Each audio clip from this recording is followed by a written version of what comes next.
If you go to any country from a place of curiosity, openness, and understanding, 98% of the time, you are welcomed with open arms, especially Right. if you're from a place of curiosity and acceptance, and making it very clear, I'm not here to push anything on you. I Yeah. want to learn from you. If you say to most cultures, I want to learn from you, it's amazing what they want to include you in. And because I think everybody wants to feel connected to everybody. Everybody Sure. wants to tell their story. Everybody wants to feel seen and heard and loved. This is something that is a universal language. So if you come at it from, I'm not superior, I'm curious, Yes. it actually makes you so much stronger.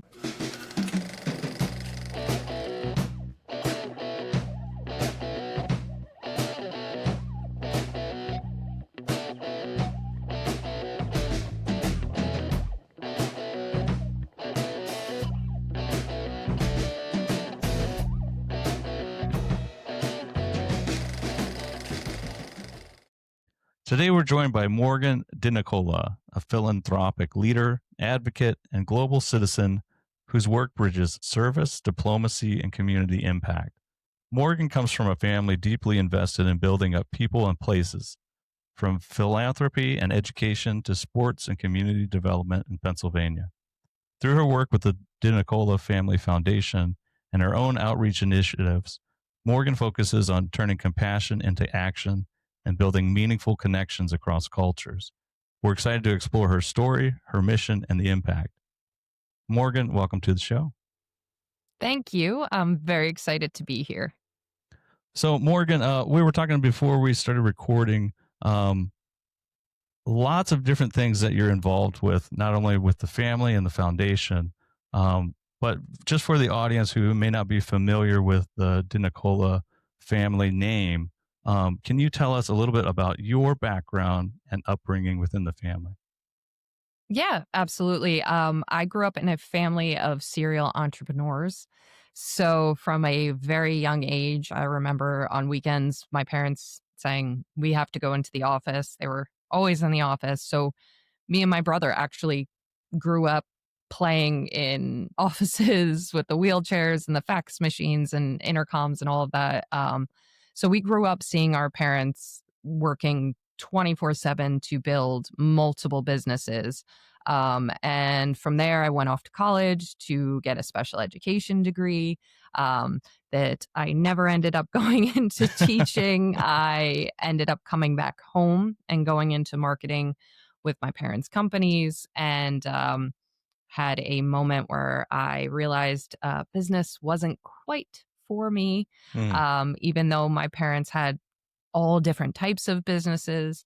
So I kind of left to find myself or find what my passion was. Sure. But luckily, my family already knew what it was. They were like, we think that you love philanthropy. You want to be helping people, because I was always saying I want to help save the world. Right. And we were lucky enough to be in a position that we were able to start a small charity that was referred to as Cosmo Cares. My dad's name's Cosmo. And from there, we were able to grow it into being a formal family foundation that represents the diversity of our family and kind of the diversity of all the things that we're a part of and all of our different passions. Our family was and still is a little bit a part of Chicken Soup for the Soul. We also were part owners of the Philadelphia Soul, the indoor arena football team. We've also been in talent management, where we were part owners of different musicals and publications. We're still in sports management. We've also been in software, where we produce the software of boxes for corrugated box plants, as well as a lot of technology. That was a big one. So, everything comes in a box. We created the software that runs those machines, and we were throughout the US, as well as a lot of mobile technology and healthcare. A lot of the things that we produced are still in a lot of different hospitals. Right. Well, I didn't realize the box as well. But But yeah, so it looks like the DeNicola, I guess enterprise, you would say, kind of touches all spans of like the major um, GDP or market, and the whole financial economic system that runs the U.S. Sports, healthcare, uh, business, Technology. software, technology. Yeah. Yeah, which I mean, which obviously puts you in a great position to be able to explore, like you were saying, your passions. Um, coming into a wealthy family, and then finding your role and spot into what do you want to do. As you were saying, very blessed to be able to kind of pick. I guess I don't know if that's the right kind of wording, but kind of pick and choose which role you want to fill in that. And a lot of people, most people, unfortunately, are not blessed enough to be able to fill that kind of role. When it comes to you serve as the executive director for the DeNicola Family Foundation. So Yes. on the website here, I'm just reading the mission. The DeNicola Family Foundation is a private charitable foundation. It's a 501c3 rooted in passion for advancing world health, cultural diplomacy, humanitarian recognition, and conservation, which I'm sure all of those pillars are really big passions for you. Can you go into a little bit more about the foundation itself? Yeah, it was so when we were growing up, we didn't have my parents, my dad came from an immigrant family. My mom came from a very humble Irish family. And they came together and they ended up leaving their homes with their stuff in trash bags and living off chicken pot pies, Mm, kind of thing. My dad worked multiple jobs until they created their first business. So my family didn't come from money. My parents spent, honestly, the entirety of my childhood that I can remember building what they have and mm, finding their passions and kind of their strengths. My dad went to school because he wanted to be a doctor, and that was kind of where our passion evolved with healthcare. And why some of the technologies in healthcare kind of came to be. But he also always wanted to play football. And that's kind of where a lot of the sports kind of came into play. sure. So it was very interesting growing up seeing it's slowly happening and having that moment of, "Wait a minute, do we have money?" Like, yeah, it was a very strange moment in my childhood that, it kind of was brought to my attention. So, um, I wasn't necessarily, like, born into it, I got to watch it happen, and so did my brother.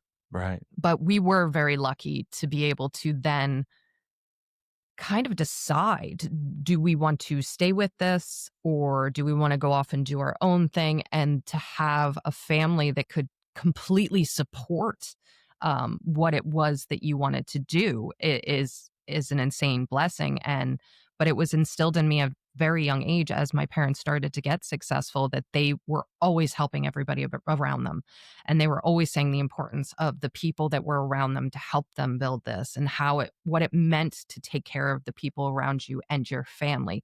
So that was instilled in us at a very young age, that if we are blessed with anything, it is an obligation to share it with the world around us. Right.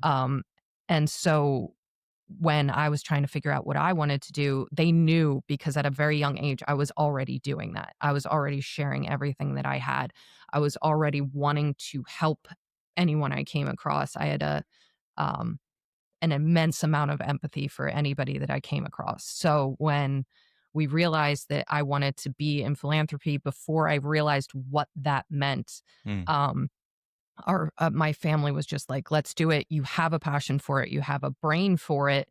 Let's learn as we go." And it kind of caught like wildfire and evolved. But in terms of our pillars of global health, conservation, humanitarian recognition, and diplomacy, these are topics that are important to the entirety of our family. That's why we chose those four pillars and to represent the family as a whole. And we also believe that these four things are very necessary for us to contribute the best versions of ourselves to the world, and what you need to be somebody who helps amplify the people around you and help, the world around you. So that's why we kind of started to focus on those four pillars Right. and passions, because they light a fire in us.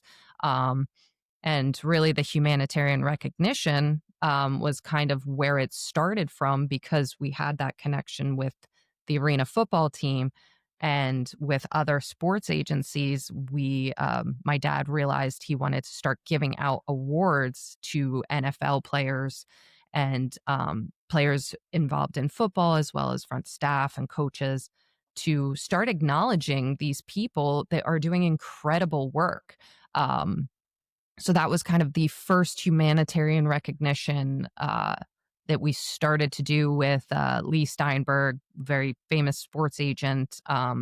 We created a great relationship with him, and now we're lucky enough to meet a lot of these players, a lot of the coaches and staff that do incredible things for their community. And we realized that amplifying their message got more people involved, and allowed people to see a different side of these people who are just known for sports, but that they're really contributing a lot. Um, so that was kind of the birthplace from there, and then it grew from my dad's passion with the healthcare, and then I was like, I love diplomacy, I love cultures and traveling around the world. So it then kind of evolved into the cultural diplomacy, and I also love nature, love animals, and was like, well, you can't have global health without conservation, because you need to have a healthy world and a healthy self. Those kind of go hand in hand. Sure. So we narrowed it down to those four pillars, and now we feel like that's a good broad scope to kind of have us doing a lot of good work in a lot of different areas. Right. And so it's just really cool to try to think about and consider as well. It's like, these are things you're passionate about. I was just thinking about that as well, just when you were talking about the conservation. Like, yeah, I love being out in nature, but what a great thing to be able to be like, you know what, we can use some of the family investment and fortune to actually give back and actually make a difference that makes you feel that not only contributes back to that passion that you feel for nature, but also that you can share it with everybody else as well. Um, Yeah, I was it's a blessing to have that success and to be able to continue to put it forward and to put it into the world around you, in the hopes that that helps other people become successful as well. exactly. So I was looking at, and for our NFL fans, right? You've probably heard of the Humanitarian Award. I'm trying to get the name correct. Can you help me with that, Morgan? It's the Steinberg DeNicola Humanitarian Award. Okay. And that, yeah, it looks like you guys started that in 2018. Is that right? Yeah, that was actually kind of the birth of that was before I even came into the picture. Okay. And then Yeah, I'm it just was looking. I'm looking at some of the past. Oh, actually, no, 2015 maybe. Um, I'm just looking at some of the past award winners. So the Humanitarian Award, and I'll let you explain a little bit more about what actually goes into it, because I was curious, because it's not just players. You have CEOs, owners, coaches, executives. Uh, some of the awards were given out to guys that haven't even been in the NFL or part of it for a while. Oh yeah. Yeah, there's players in there that have, or even people who used to be involved in the NFL that have since retired, but still continue to contribute. And we think that that's kind of important to note, that even because a lot of people will say, well, yeah, they're famous, they're rich, they should be giving back. But some of these aren't people that are continuing in the NFL. They're Mm, people who have decided to retire, but still continue to give back. And we think that that should kind of be highlighted, that it's not just, oh, well, they're still in it and it makes them look good. No, these are people that really genuinely believe in what their mission is. And some of them are so diverse. Like there's people who are all about, kids and being athletic. There are people who are all about fresh water. There are people who are all about education. So it's really also interesting to learn what their groups are doing and to continue to encourage them and say, like, yeah, keep this up. Even though you're not in the spotlight anymore, you're doing awesome things and you still should be acknowledged. Right. Well, so for example, is there a certain set of criteria that goes into before you give this award out? What do you look for There are, specifically? and we have individuals that go through that criteria, and then kind of give us a few different names and make sure that they're still kind of doing these things. But Yeah. we have like a mostly Lee and the Steinberg team do a great job. They have a list of criteria that is theirs that I will kind of keep behind a closed Yeah. door. But yes, there is a interesting list of criteria for them to have to meet before we get to see who they suggest. Okay. And then we come together and formally decide. Yeah, I'm just looking at some of the names. So last year was Sean Payton, Drew Brees, Purdue. That's where I went. And then Trey Smith, Anquan Bolden. Just a lot of really well. And then this is Collette Smith, NFL first African American female coach. See, there's some people I've actually never even heard of on here She's as well. incredible. Yeah. She's an icon, and she's still doing great things in women's sports and women with football. She's an incredible energy to be around. I still follow her on everything, and we interact. But she's a great human being. Um, so I don't want to just only focus on NFL because I think that's great. And Morgan, you actually get to go to the Super Bowl party. I think that's when you guys give these out every year. Is that correct? Yes, the day before the Super Bowl is we have our Super Bowl party and our brain health summit before the Super Bowl party. And then during the Super Bowl party, as everybody's getting all excited and interacting with one another, we then give out the awards. And every year, Lee and my dad Kaz do something very interesting. Lee, I 2 years ago had like a poker tournament, and there's Oh, always cool. something that draws you in, and it is open. We have a lot of people that come to the door and buy tickets there and come in. So um it's really a great time to have the football community come together, get really psyched about the game the next day, but Yeah. also to acknowledge, great people. Yeah. Well, so I wanted to ask you because I was interested when you mentioned that the Brain Health Summit beforehand. Can you tell us a little bit about that? Because ever since I forgot who, maybe it was what was the guy's name? Nowinski. I can't remember now because I think he does the drug testing for UFC. And he started looking at studying the brains of Junior Seau and some of these NFL athletes that had concussions that ultimately led to CTE. Can you just explain a little bit about what actually goes into the Brain Health Summit? They have a panel of experts. I believe it's an hour before the party that you can go and listen to all of the issues that they're having, but as well as some of the solutions and the research that is going on. There's doctors, there's psychiatrists, there's sports professionals that continue to have dialogues on how we can improve what's already going into the efforts to do preventative measurements for concussions, because there's still a lot of research going on. There's still a lot of unanswered questions and things that we don't talk about. I was saying to you before about the issues with depression and detachment. And, a lot of people talk Yeah. about the physical issues that happen, but a lot of people don't talk about the mental issues that kind of happen and how they continue to happen after they leave the NFL. So there's all kinds of different individuals out there that are continuing to research this, that are continuing to come together to kind of create solutions to every year make this less and less of an issue. Not an issue, it will always be an issue. It's, football is an aggressive sport, it's a sport that has a lot of contact, but preventive measures and a way to continue to help and treat these players. So it's always a fascinating conversation where new questions are brought up, where new studies are brought up, and efforts and solutions are kind of brought to the forefront So it's a great place to go if you're wondering what are people doing about this. It's a good session to sit in and hear all of the research and what people are attempting to do. I know there is an organization as well that this isn't like an FDA thing. I think it's called Tel Aviv. That they work with athletes and they do barometric chamber um, Yes.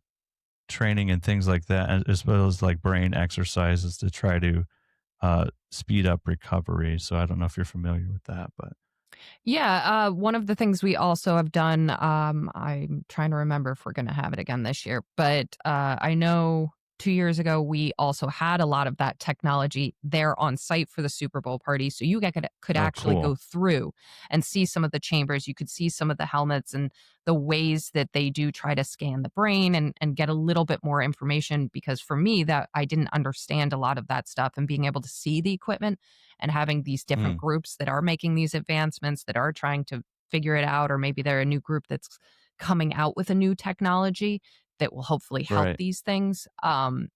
We do occasionally have them, highlighted, and you can go from the party, drinking, eating, having a great time, but also go into these different rooms and see, oh, well, this is a fascinating new technology, and Mm, learning more about the attempts. But yeah, I believe that the NFL will continue to make the changes that are necessary to protect some of these athletes. I know that there's kind of both sides of this. Some people don't like the new restrictions. Some people sure. think that, oh, well, it's an aggressive thing. But we have to remember that these are human beings, and that there could be a lot of Right. issues. So, to me, the changes are a necessity, and hopefully, there will still be a continued evolution of the NFL, to protect the brains of these people. Yeah, absolutely. Well, because the NFL careers are also, uh, it's not a long term. It's not like Major League Baseball. It's unfortunately, it's a pretty short career, and I think the best that we can do to protect the athletes that everybody wants to watch, right? I think the better. I mean, you can prolong their careers as well doing that. Um, Now, let me ask you about one of the other pillars from the foundation, world health. What kind of work is the foundation doing for world health? Well, we've done freshwater wells, we've done planting trees, but which kind of fall under conservation, but we tie it into World Health. But the big thing that we're doing that Mm, I am in love with is we have a mobile medical van that is affiliated with an orphanage in Lesotho, Africa.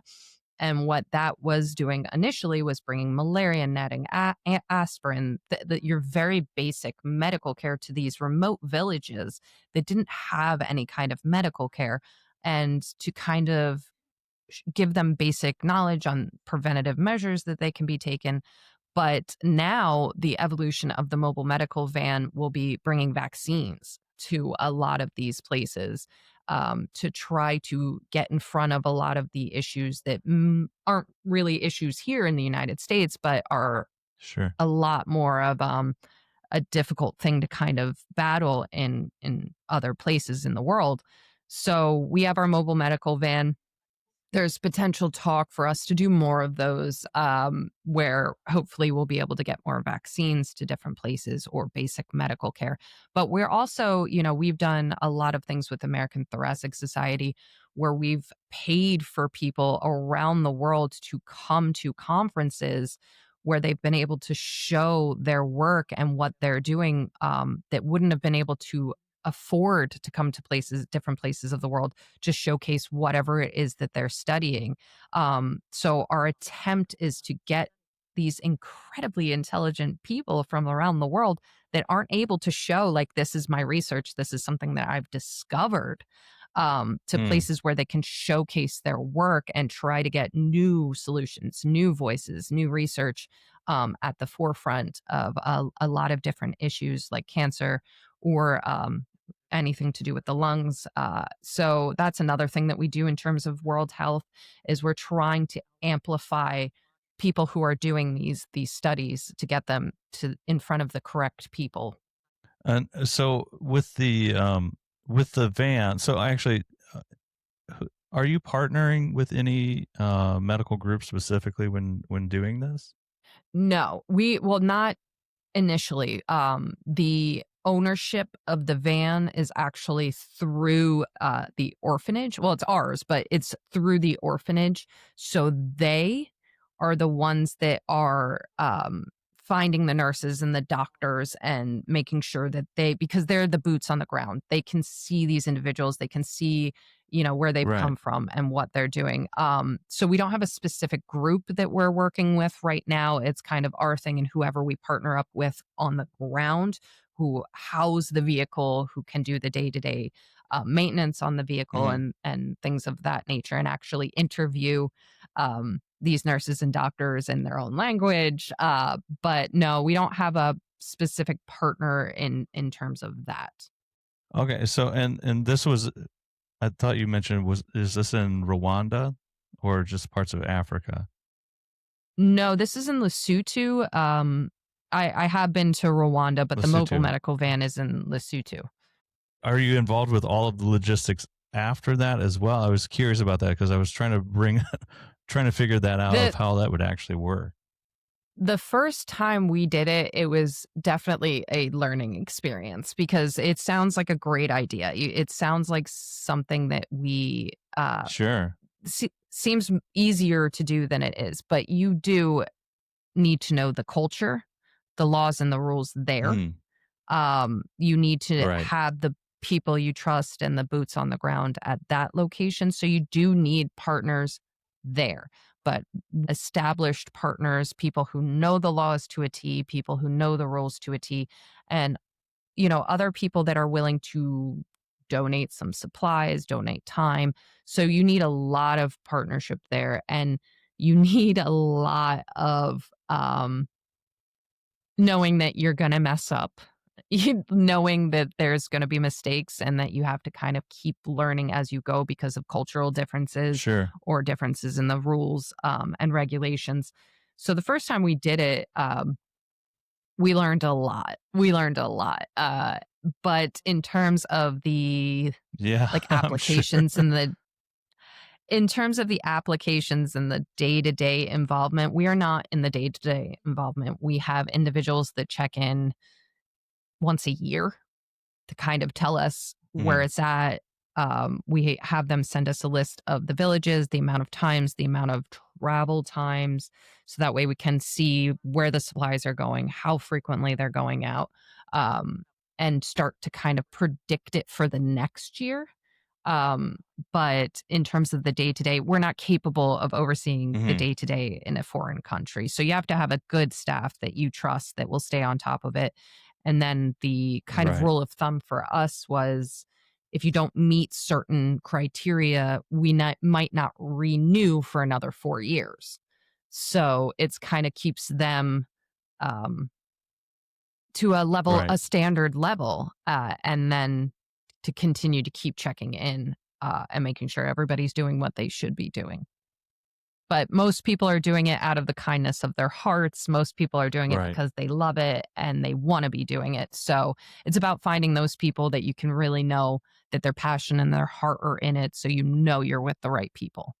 So I wanted to talk specifically about some of the cultural diplomacy works and efforts that you guys are doing. I know that you mentioned you had been to Rwanda.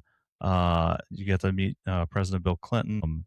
You get to meet the Pope as well. I think former Pope Francis, and then Bill Clinton in Rwanda. Can you speak about some of the cultural diplomacy efforts that the foundation is also doing? Yeah, no problem. It does get a little confusing. Sorry. I understand when you're trying to look at the um, Yeah. broad picture of all of it. But with the Papal Foundation, my father's on the board with the Papal Foundation, so there's the connection to our foundation. Me Okay. directly, uh, so my dad sits on the board with the Papal Foundation and they do incredible work. It's an organization that gets requests from the Pope to do different humanitarian outreach programs where philanthropists from all over the place end up funding a lot of these programs. Mm, So my involvement is I've gone several times as a guest. We've gotten to go to Rome and meet a lot of these awesome philanthropists and family members who are doing just great work on behalf of the Pope and the church. My dad's diehard Catholic. I'm not, but they don't seem to mind that. It's more about the Okay. giving back and the philanthropy part of it. So I've been lucky enough to meet the Pope and continue to be invited back. I will be with them, I believe, in April and possibly meeting the new Pope. He's doing a lot of great work. So it's kind of hard to know when, if I'm going to be able to meet him. But he's a great guy, and the work that they're all doing is incredible on a global level.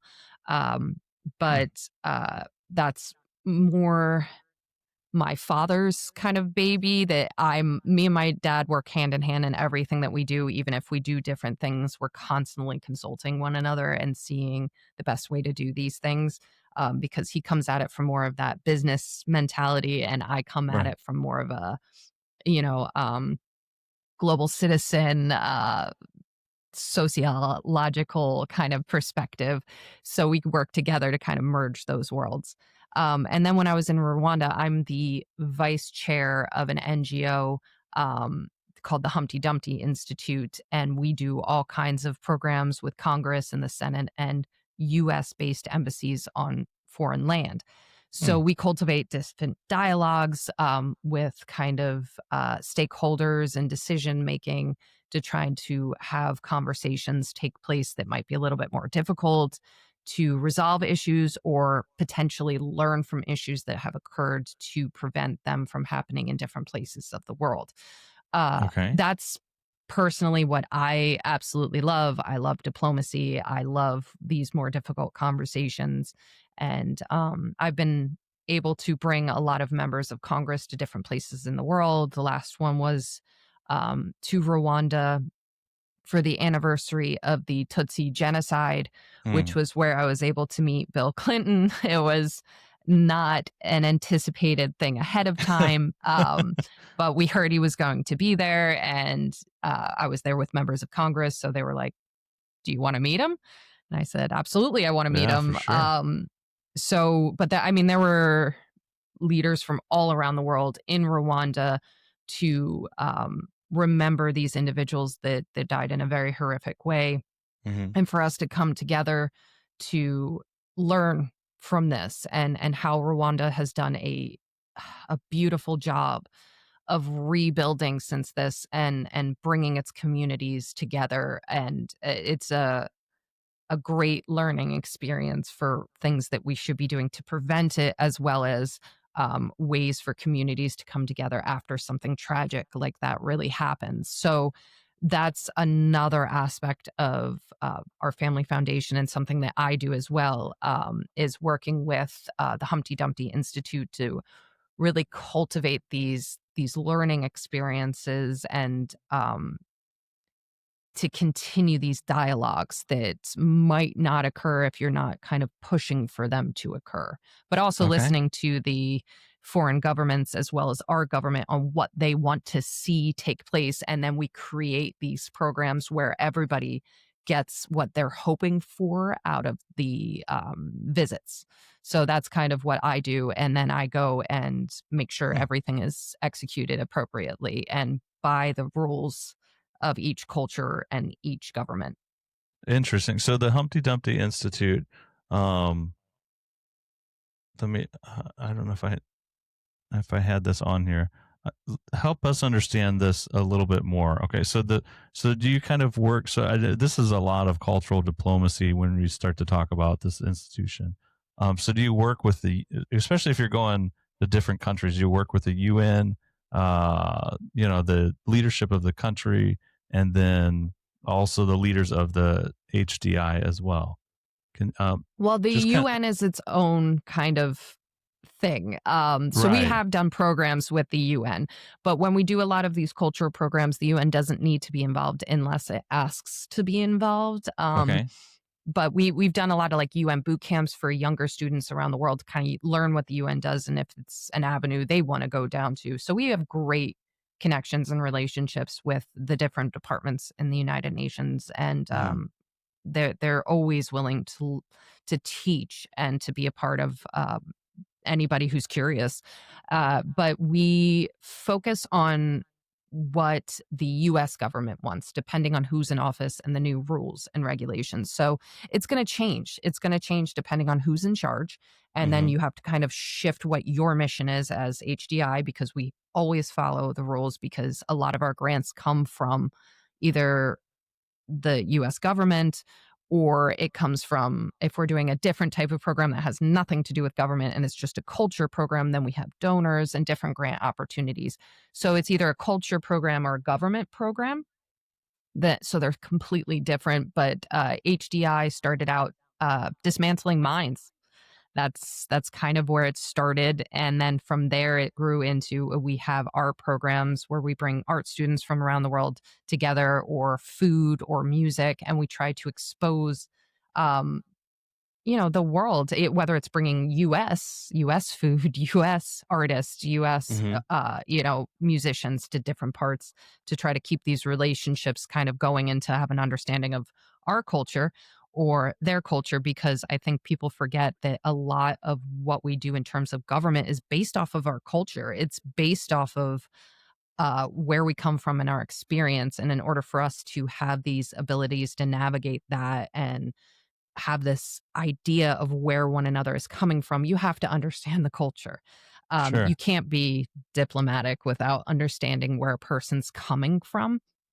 So that's kind of what we're attempting to do. And then in terms of the government, uh, congressional delegations or delegations with Senate or staffers, it's what the US government wants to do, but the US government will know, the embassy will know, because it's an embassy sitting in another country.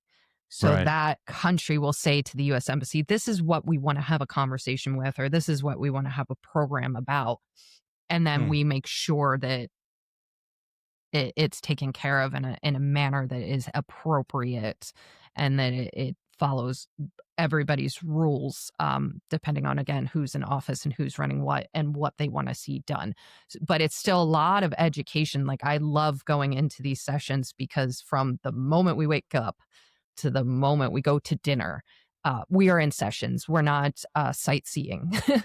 Yeah. You're not kind of like going for a hike. Like, there always is a one thing that we do in that country that is a culture thing. We'll do one thing, but for the most part, you're in a government building Mm. and you are learning whatever it is. So um, it could be finances. It could be community, like Rwanda. We were learning how they rebuild communities after bad things happen.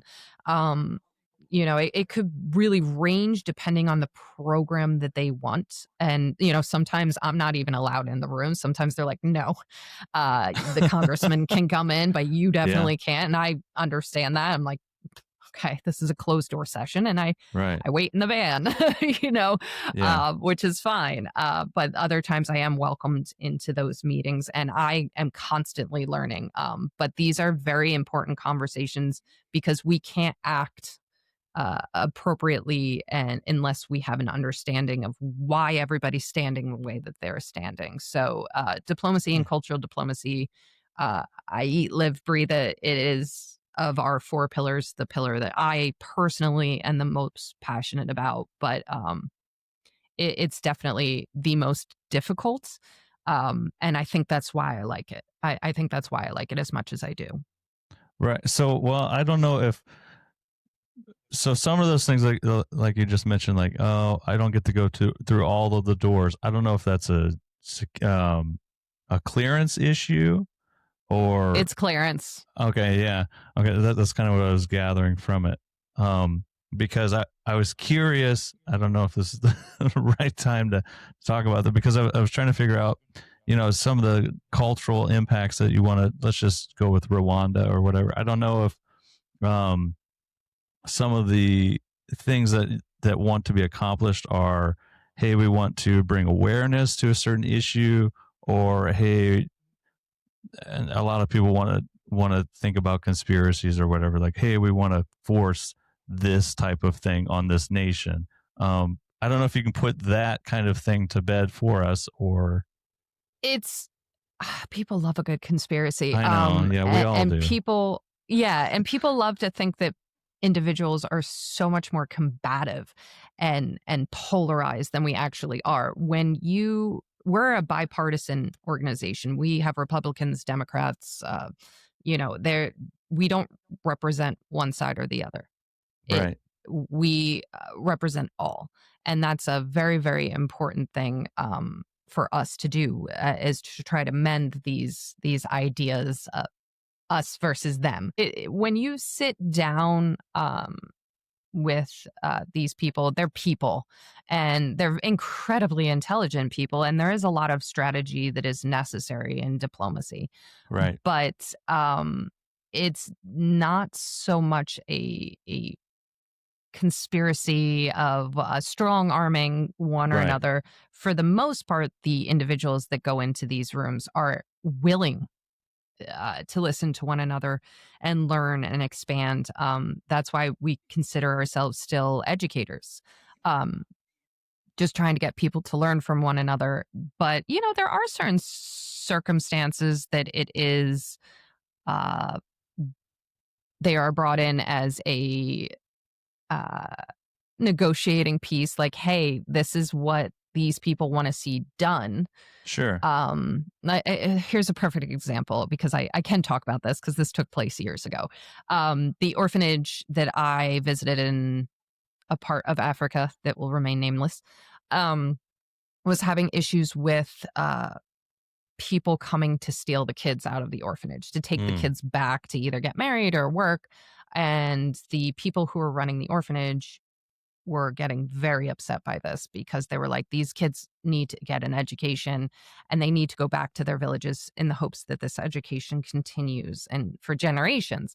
And these kids were getting an incredible, I visited the orphanage, and they were getting an incredible education, multiple languages. They were learning with computers and cooking and health. And it was an education that honestly uh, rivals any education in the United States.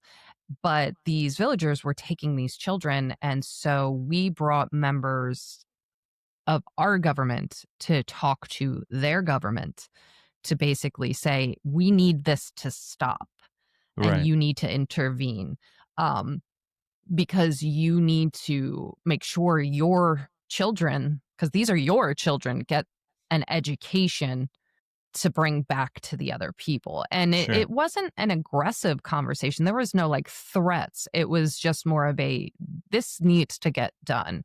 And you're not listening to these people. So they asked us to come and talk on their behalf and mm, explain why this is a necessity. Because sometimes you need to be a sounding board for somebody who doesn't have as loud of a voice. And if sure, it's for a greater good that the culture on the ground even wants, that's the thing. We don't come in speaking as Americans. That's not the way it should go. You need to listen to the needs of the people on the ground where you're at. You need to always ask that question first, is to the everyday person, what do you want to see? What do you need? And have an understanding of their needs, and take right, your perspective completely out of it. So there are times where there is a little bit of that conversation of things need to get done. And those conversations can get a little bit more, you can feel it. You can feel that they're a little bit more tense in the room, but sure, it's never a you do this, I do, well, not a room that I've been allowed in. You do this, we're going to do that. No, because again, the groups of individuals that I bring around, it's really for education and enlightenment and an understanding of where other people are coming from and the right, needs of others. So, I'm always learning, and they're always incredible, incredible trips. And I know the people that I always go with come back or go back to Washington or wherever, and have a new perspective on something that was going on in another country, or how the US is a part of that. sure, And it brings to light that kind of how we all are global citizens, whether we like it or not, whether we want to be or not, we are all interconnected, and what happens over there affects us here, and vice versa. Right. Again, whether we like it or not, that is how it works. Well, I'm happy that you explained it that way because uh, politically, I don't really care. I'm more of a libertarian, but I am interested for sure in, like you're saying, the worldview of bringing, really is bringing everybody together and trying to get everybody, at some stage on the same page. Um, and like you're saying, with the example just given with the children being stolen from the orphanages, um, sometimes if you have a stake in certain things, right? Yeah, you do have to come in and be a quote unquote strong arm, but it's really more so of a governing body because it just seems like in that situation, there's not a whole lot of oversight or people enforcing certain things. It's kind of like some backdoor deals, maybe some child trafficking, I'm sure. Um, and then at that, at a point like that where, hey, we're a stakeholder in this, we want to see this through, we don't want this to turn into pretty much just a backdoor kind of thing, and see this investment and the cultural opportunity that we're trying to afford to the country go by the wayside. So I definitely understand that, but I also see this as a very, very touchy, kind of difficult job. And the culture of diplomacy just seems like a very difficult thing to do because you have to, you're going to a host nation. You don't want to be the imperialistic uh, viewpoint that a lot of people have, unfortunately, of the U.S. because we have done it to ourselves. So I can appreciate that. I would have to see all of the ins and outs to fully understand it, which I don't have the clearance for that either. So, but It's a lot more simple. I think fear plays a lot into it. If you go to any country from a place of curiosity, openness, and understanding, I'm going to say, in my experience, 98% of the time, you are welcomed with open arms, especially right, if you're from a place of curiosity and acceptance, and making it very clear, I'm not here to push anything on you. I yeah, want to learn from you. If you say to most cultures, I want to learn from you, it's amazing what they want to include you in. And because I think everybody wants to feel connected to everybody. Everybody wants sure, to tell their story. Everybody wants to feel seen and heard and loved. This is something that is a universal language every place that I've gone. So if you come at it from, I'm not superior, I'm curious, yes, um, it actually makes you so much stronger because I've learned so much more about myself every time that I've done that. Um, that now I feel like I have friends. I do have friends around the world, and I continue to learn from them and their experiences. But it makes you have a sense of self control and understanding of yourself. It makes you better to navigate situations. It makes you better to resolve conflicts and be tactful and really truly listen, not say I'm listening, but you're not really listening. And if you're sure, capable of doing that with every experience, you become such a more efficient, effective leader, friend, um, employer. There isn't an avenue that I haven't seen it have a positive impact on. And I know that there's a lot of that conversation of, oh, it makes you weaker. It's actually the complete and total opposite. And mm, that's why I always try to say, like, being understanding, compassionate, empathetic, diplomatic is something that you can learn to do, and it just doesn't have a negative. It doesn't have a negative impact on you. You continue to grow stronger and learn more about yourself. And I can tell you, at the end of the day, just because I can put myself to the side for something greater than me, it doesn't mean I'm not taking care of myself. It doesn't mean that I don't have my own belief structures or things that I stand firmly for. I absolutely do. right, But it shows such strength for you to be able to kind of put that off to the side for something that could involve so many more people, that could have such a positive impact. And then I go home and take myself out of the passenger seat, and I'm still me. And it's a great feeling and becomes mm, easier, even though it's not easy at first. But if you think about it, like, being diplomatic. You said you have a kid, right? Aren't Yeah, you diplomatic with your child on the regular basis? Like, constantly. okay, Too yeah, you're much. negotiating. Yeah, right. So it's like we already do this with the people that we love. We are capable of doing it with the people that we love. We do it. We do it every single day. We do it with our boss, our employees, our family. If you can slowly just expand that bubble through experiences and start just doing that on a regular basis, for me, I found that it makes me less anxious. I Sure. always had issues with anxiety and depression, and I feel more connected with everybody that I engage with. My face doesn't get red. I listen more, and Mm.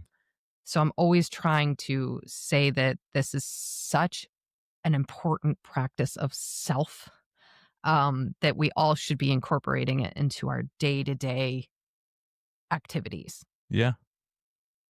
So just hearing you speak, I think it's I think it's important though as well for somebody in your position to be genuine, right? So, and I see that from you. That I'm trying to give you a compliment with that. It's like, just putting somebody, well, let's just put this. Sometimes you just put some of these organizations. I don't know for sure because I'm not involved with them, but my thoughts are there are people on these organizations that are just kind of put there, or there's people on these organizations because they're not listening to the other side. They're just waiting for their turn to talk and then to give the direction about this is what we're going to do. But to have somebody that's coming from sincere, genuine, actually wants to be empathetic, compassionate, and cares about this other culture is really the right kind of person to be on the organizations that you're a part of. So I just wanted to give you that compliment and appreciate that because I can see that in you from your answers and as well from the passions that you've shared with us today, Morgan. Thank you. Thank you very much. It's definitely a compliment because I think that's what most, not all, but most people in philanthropy really want. That it really is what we want, and for a lot of people, it is their life. Like this is my life. I go home and it doesn't turn off. I continue to always be answering emails or Sure. engaged in a lot of the things that I do. I eat, live, breathe it. So that really is a true compliment. So thank you. And I just have one more question before we close out. How so? Not everybody's in a position to be a part of HDI and the DeNicola Family Foundation, right? So how can everyday people practice diplomacy in their own communities? Not, you had mentioned the example, your kid, you're diplomatic with your kid. Yes, I am. A little outside of the house, maybe just just in your small community. How can we practice diplomacy? I think again, it's testing yourself, but starting out with people that you're comfortable testing yourself with. Um, because I think you learn a lot about you and you need to ask this question. So start out with your friends, and people you do trust, your friends, your family, not all family, but whoever it is that you do trust in your family, and have a little bit deeper conversations about topics that might trigger something in you, Sure. that might get a rise out of you where you feel your blood pressure kind of go up or you start to sweat or turn a little red, and test yourself in having these conversations. Am I actively listening? Hmm. Am I giving this person an opportunity? Why am I getting so angry? It's a lot of self-reflection.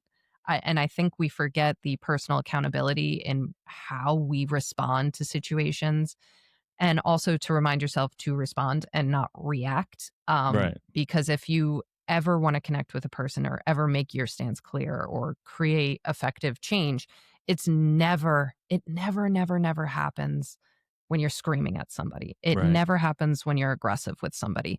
So I think it's a lot of self reflection, but starting out with people that you trust. And then from there, I don't mean going and looking for fights with strangers or intense conversations, but be open to have more of these delicate conversations with anybody and not on social media. I'm going to say this till I'm blue in the face. Social media isn't real. If you have a lot of these conversations face to face with people and humanizing one another, you'll see this combativeness, this abrasiveness, this extremism very, very, very rarely exists out in the real world in front of people. You'll find people are a lot more receptive to one another in person. And like I said, from a place of curiosity, more and more people will open up to you and give you their honest views of the world if you're genuine and willing to listen. But you Right. have to start small, very small, and continue to do that self-reflection. Why am I angry? Why am I about to snap? What is it about this conversation or this situation? And talk to yourself. And then from there, keep building. It's like building muscles, right? Working out. Like, okay, I want a six pack. You're not going to have it in a week. You have to change a lot of things that you are doing as a person and to continue practicing this. It's not easy, but it gets easier.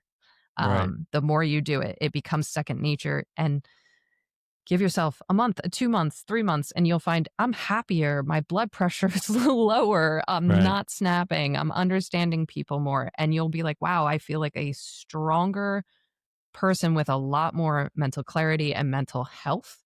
And I'm having a lot more interesting conversations and connecting with a lot more people.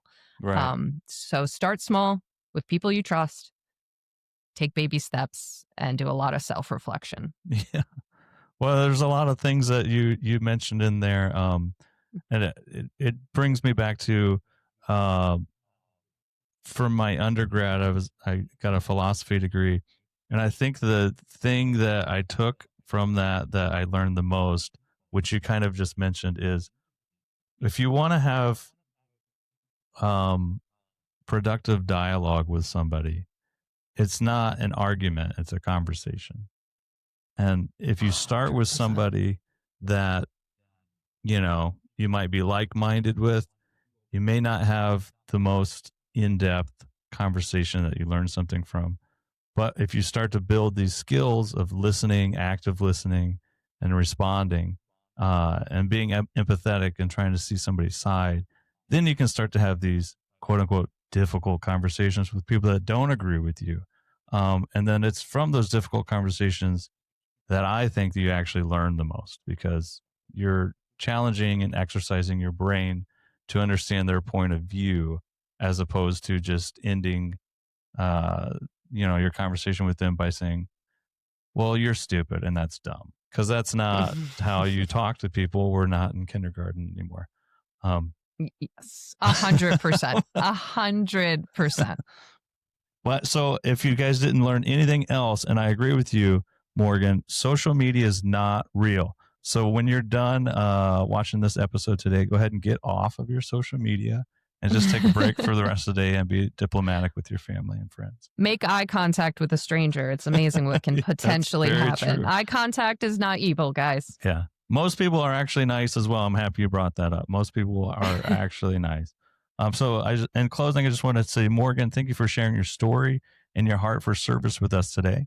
It's encouraging to hear how intentional leadership, family values, and compassion can come together to make a real difference.